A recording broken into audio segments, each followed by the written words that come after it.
Welcome to Smithville Baptist Church with Pastor Terry Alford. People often wonder, how can I know Jesus? You find him here in the Bible. Did you know that in the Bible there are over 7,000 promises by God just for you? I want to encourage you to open this Bible and make those promises your own. Therefore, submit to God, resist the devil, and he will flee from you. Draw near to God, and he will draw near to you. Now let's check out today's message. What I felt in my heart for you guys. It's a fairly simple sermon that I have, but I don't know how your year has been, what your experiences have been, but I feel like this is something that the Lord takes me into time and time again, teaches me over and over. But if you take this to heart, and if you would learn how to do some of what we're going to talk about in the Word this morning, I feel like no matter what your year's been like, your year won't be wasted. We'll talk about something that you can use for the rest of your life, and it really does become like a lifeline. I have several of my friends right now are going through what seems to be the fight of their life. And very, very difficult time that they're experiencing, and it seemed to hit most of them at the same time. Whammo. And it's like, hold up, what's going on right now? And so I'm praying for them, interceding for them, but also wanting them to discover some keys that I feel like are important. You can intercede for others, but sometimes to learn some of these things for yourself and learn how to apply them to your own heart is when it becomes very powerful and effective in your life. And so I want to talk a little bit about 1 Samuel 30. I'm going to go there. I'll tell you a little story about King David. I think most of you probably have heard King David. But the beginning of his life wasn't exactly what he had intentioned. It wasn't, didn't quite all look like what he had intentioned. As a young man, I don't know what his age was, but the prophet Samuel, who was like the most important man in the entire land, the nation of Israel, came to his house, and he had like 10 brothers or so, and the prophet looked them all over and he said, no. And finally it came to, there must be another son, because the Lord said one of your sons is to be anointed as king. So finally they called David out of the field and said, we're going to anoint him as king. So David would have had the memory as just a very young man of having prophet Samuel coming to his house and asking for him, and then having that oil run down over his head and a prayer of blessing. And that's an absolutely unforgettable moment to have someone say, you're anointed king over the nation. But in the story that we're looking at today, in 1 Samuel 30, David's on the run. David's now a hunted man. David's on the FBI wanted list. That can't be what he had envisioned his life to look like. The king wants his head, and he's come after him several times, so much that he's actually had to run away from his own country. He had to run to Mexico, you might say. He went into Philistine country, but he had to leave his country. And I had lunch just this week with a friend, and he was telling me a little bit of his story. He came to Penn Yan a year ago for discipleship. We have a 3-month discipleship period where we gather around a table and we study the Bible every morning. We take different studies that Pastor Penn has developed. And if any of you ever wants to get on that, it's a wonderful way to spend your winter. So January to March, that period of time. But anyway, he came, and so we're just catching up on the period of life. He's from another country. And so he said, life hasn't been the way I thought it would be. I want to be in ministry. I want to be in full-time ministry so bad, but nothing is opening up for me. And all I got is this office job, and it's not fulfilling to me, and I don't feel like it's what I want for my life. And so a couple memories came back to me during our lunch. And one of them, I remember a little bit of what I've experienced in my story. My wife and I felt like the Lord called us into a time of training and time to applying ourselves to the Word. And we didn't know what it would look like. I thought maybe, I'm going to get to be a missionary in some other country, in some other land. But we came to Penn Yan, we did some discipleship studies, we applied ourselves. And all of my family was down in Pennsylvania, where we came from. All my wife's family was down there. I had a great job. We had a beautiful little home tucked away back in the woods up on the side of a mountain. Like, I had all the check boxes, right? I had the dreams. And I was leaving them and entered a season of extreme financial difficulty. Like, does that ring a bell to anybody ever experienced that? I think most people can say sometime in there. But like, there's not enough to go around, and you're just pinching pennies, and you can't do the shopping that you really want to. And like, when you've experienced that and all of a sudden it's taken away from you, it doesn't feel good. And I remember that this time I was working at a store, and I was kind of working as a maintenance man while I would be in my studies.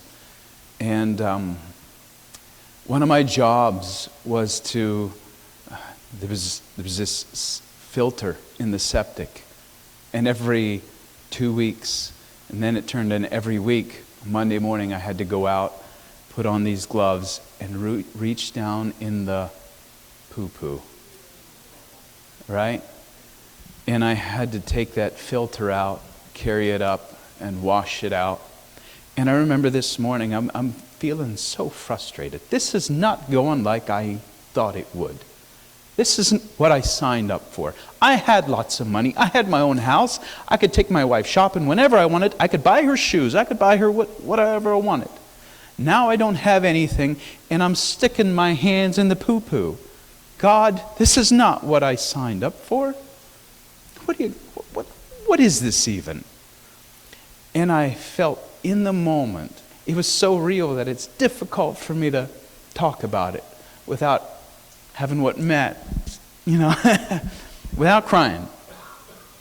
But I felt the Lord whisper to me and just said, would you do it for me?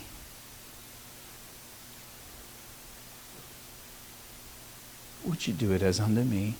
But it was so real that instantly, I just remember a hot, salty tears just running down my cheeks and dripping into the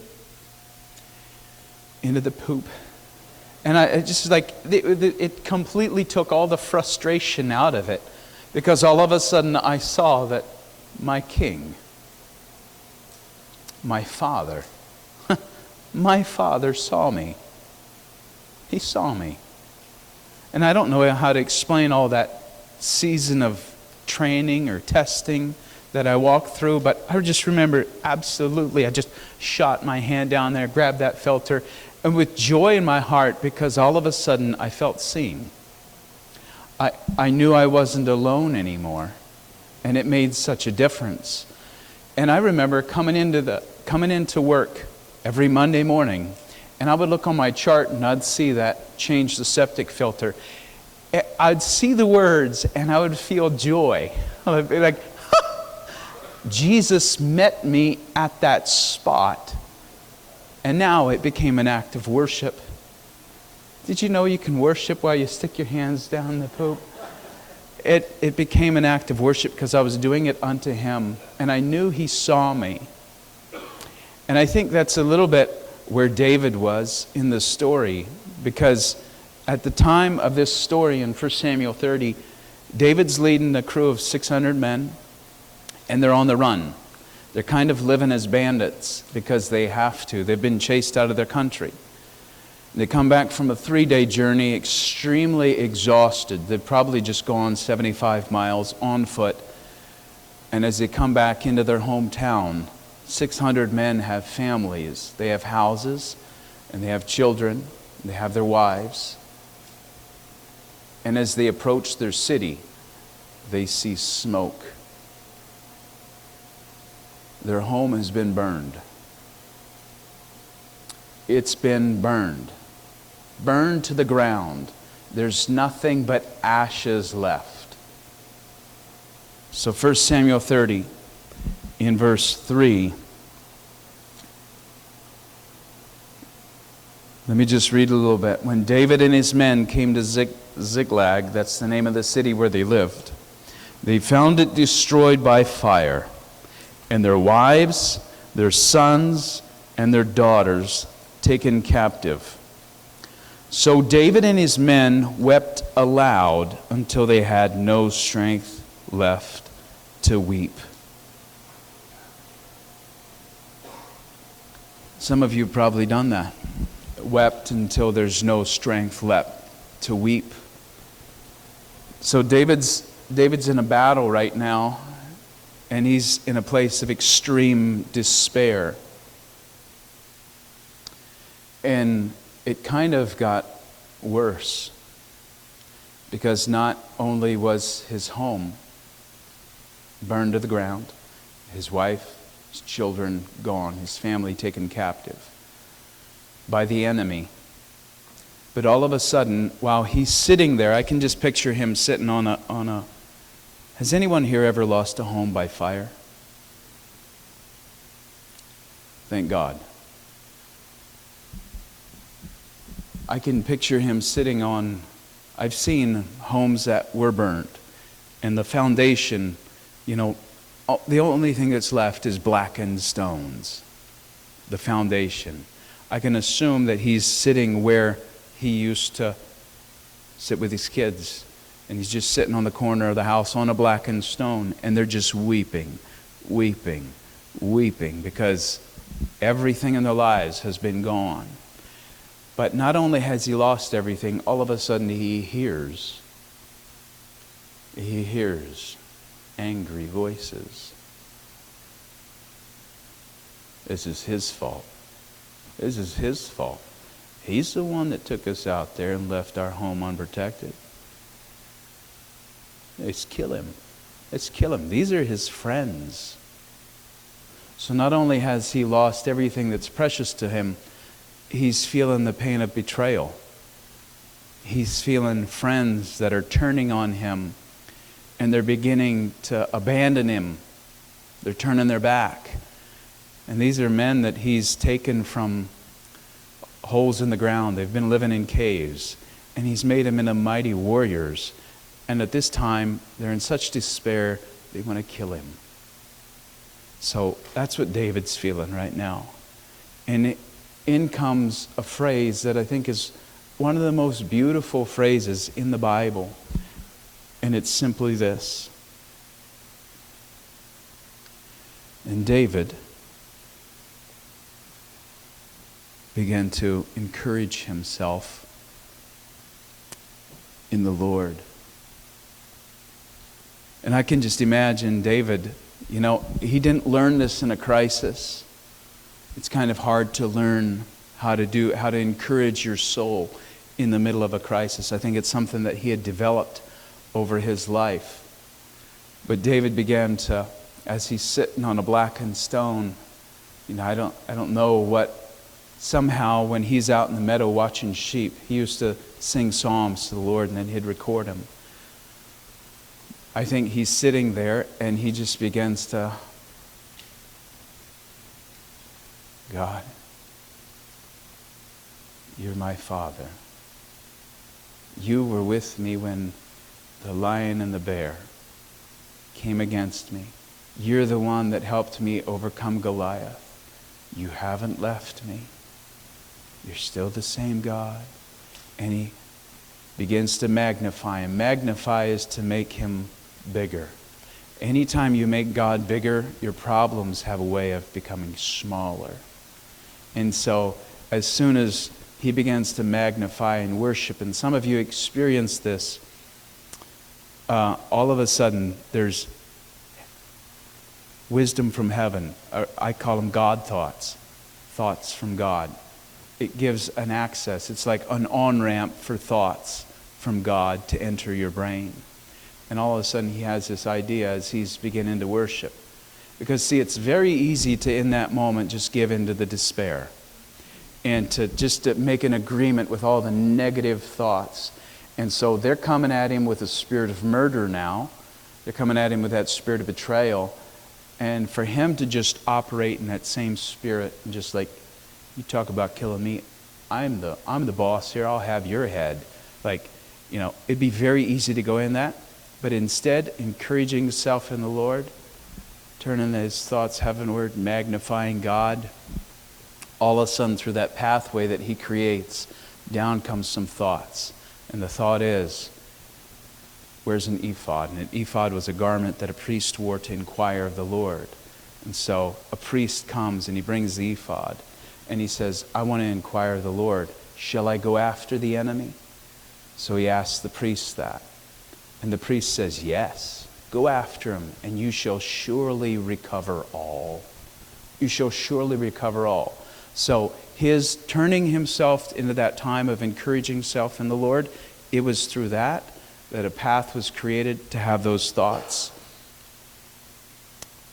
So suddenly, because one man, here's what I want you to notice. One man took the time to encourage himself in the Lord. He was able to actually affect the entire group of 600 men that he led.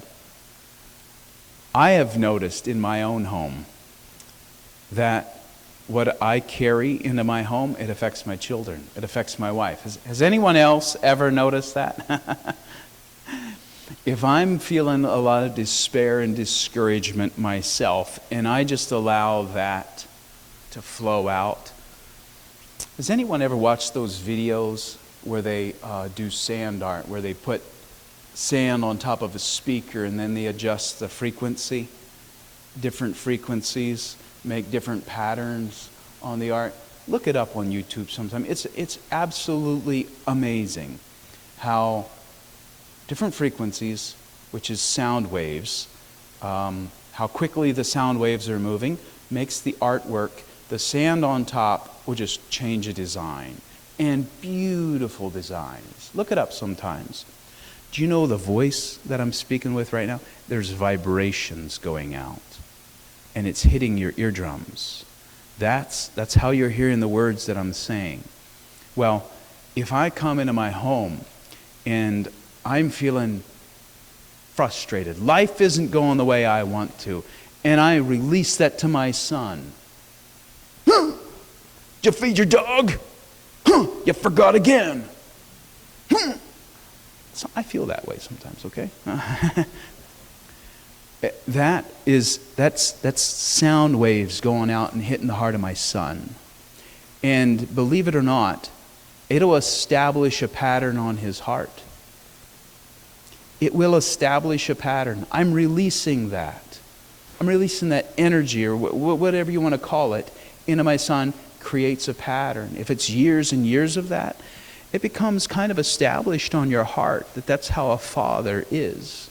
But if I come into my home and I bless my son as I come into my home, my son, I love you, my son. You've done great. Thank you for that job you did.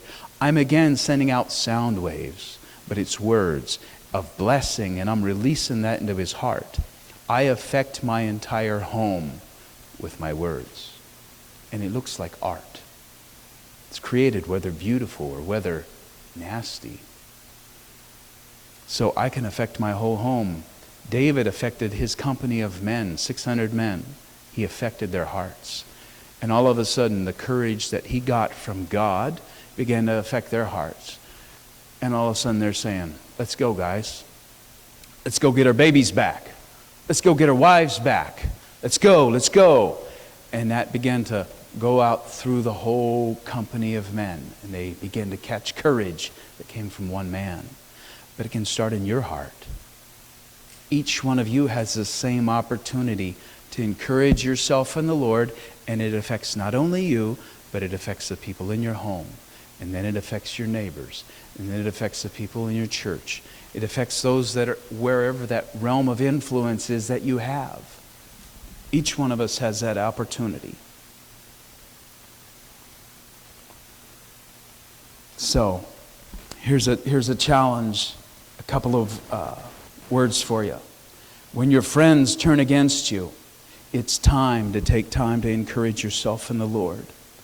When you get blamed for problems in someone else's life, take time to encourage yourself in the Lord. When you've made your best effort and you're still misunderstood, take time to encourage yourself in the Lord. When you have suffered a loss, take time to encourage yourself in the Lord. When you hear the dogs of discouragement and despair panting in your ears, take time to encourage yourself in the Lord. When you know you've made a mess of things and you're at fault, don't sit down in it, but take time to encourage yourself in the Lord. As soon as David started to encourage himself, he was set on a trajectory to turn the situation around. Joy isn't just a feeling. I think joy is an essential element. Essential element for us to recover all. Because if you read the rest of the story, they actually go on to recover all. I'm not going to read the story. I'll let you do that. But it's a fascinating story of how they heard from the Lord and they went, didn't wallow in fear, but they went and they recovered everything. Every single person, every child, every wife, all their belongings, everything came back. And it's actually an absolutely beautiful story. Nehemiah 8 says, the joy of the Lord is your strength. Joy and despair are opposite. You have no strength to fight when you're in despair. Despair and discouragement drains your enemy, drains your energy. The enemy of your soul, the devil, knows this better than anyone. If he can keep you on the steady drip of discouragement, he can steal your joy. And he can ultimately defeat you. So if you look at this story, the end actually turns out to be one of the biggest breakthrough moments in David's life.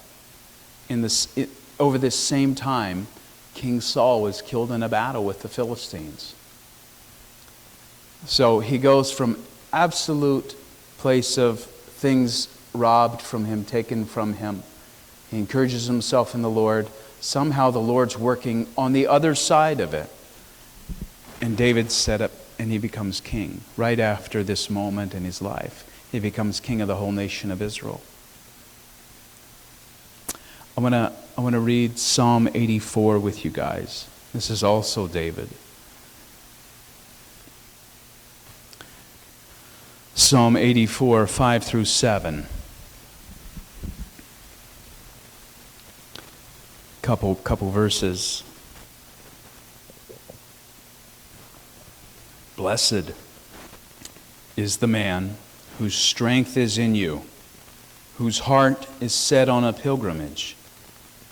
As they pass through the valley of Baka, they make it a spring. The rain also covers it with pools.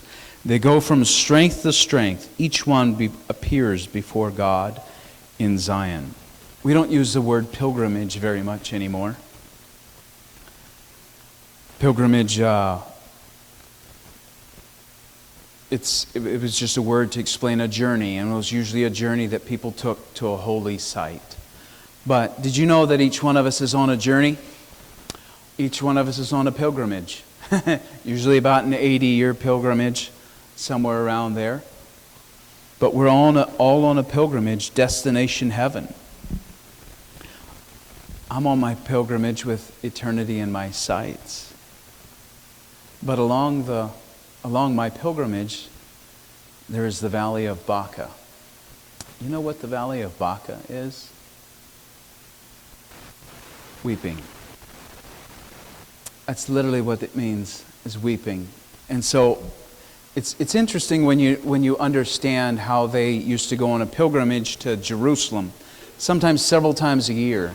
And if they're up in the Sea of Galilee region, they would come down along the Jordan River, just because it's the easiest route to travel.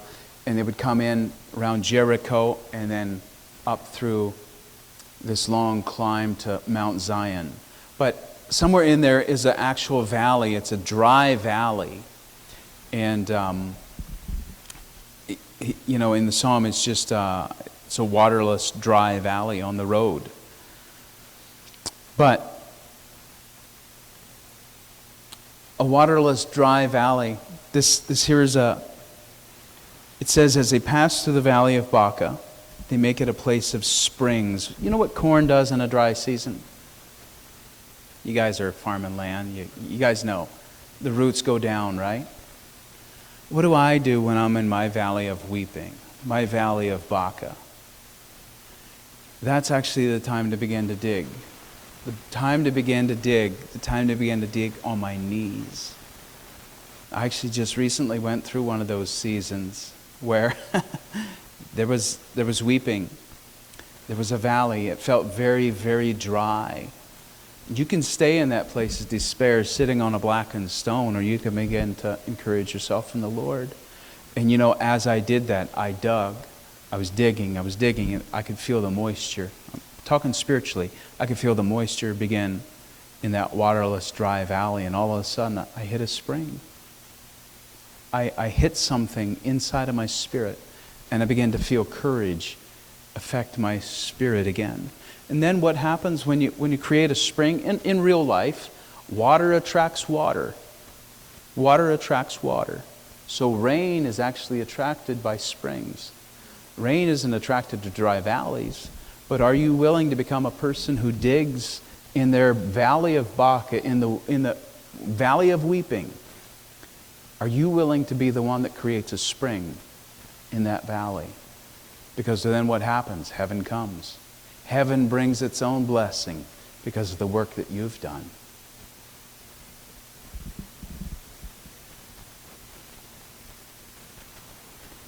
They go from strength to strength, appearing before God in Zion. Can I get you guys to stand? And I want to pray a few things over you guys.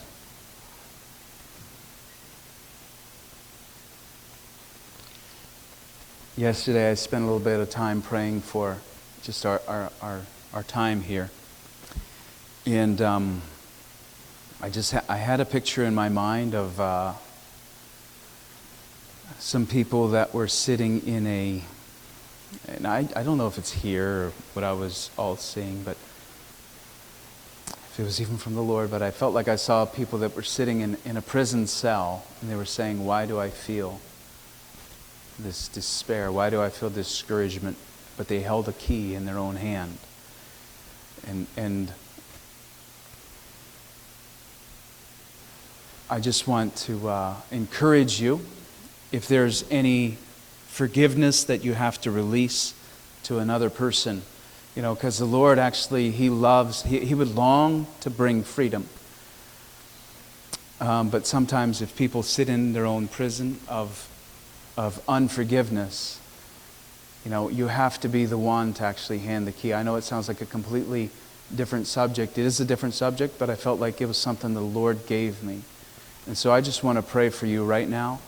If there's anyone here, that there's someone that you're struggling with, that there's any kind of unforgiveness, I just want to give you an opportunity to just do a little business with the Lord right now, because I think there's prison doors that can absolutely swing open.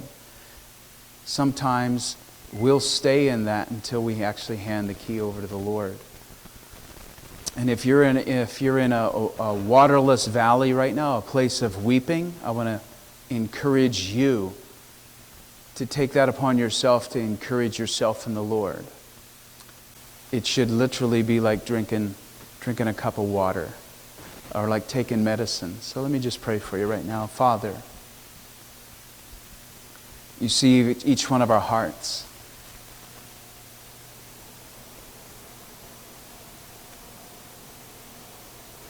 Lord, I don't know if that was from you or not, about the unforgiveness, the prison cells.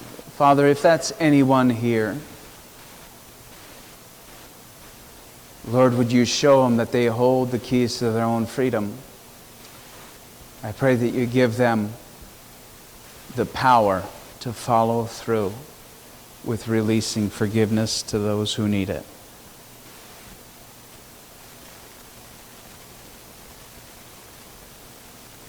Lord, to not only say it in their hearts, but to release it completely. To release those people, extend forgiveness. Lord, don't allow anyone in this room to remain in a prison cell of despair and discouragement. But Father, I speak it out and I ask you that you give each person here a key how to encourage themselves in the Lord. Guys, it's going to look different for different ones of you. But you will have to learn how to do it. It's a key to your strength. It's a key to this pilgrimage that you're on. If you want to finish strong, if you want to appear before God in Zion, there's going to have to be some digging on your knees. Father, I pray that you give us endurance to dig down, to hit those springs that will not only give water to ourselves, but that it will affect our communities, our families.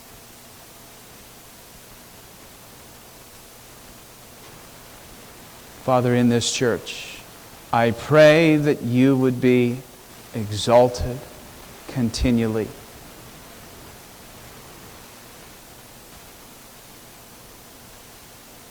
We give you the honor and the praise now. Let us model what David modeled for us already, encouraging ourselves in the Lord and affecting our communities as such. We pray this in the name of Jesus. Amen. I'm going to be up here. I'll just be available for prayer. If there's anything that's come to your heart or anything you would like specific prayer for, I'd love to just pray for you guys if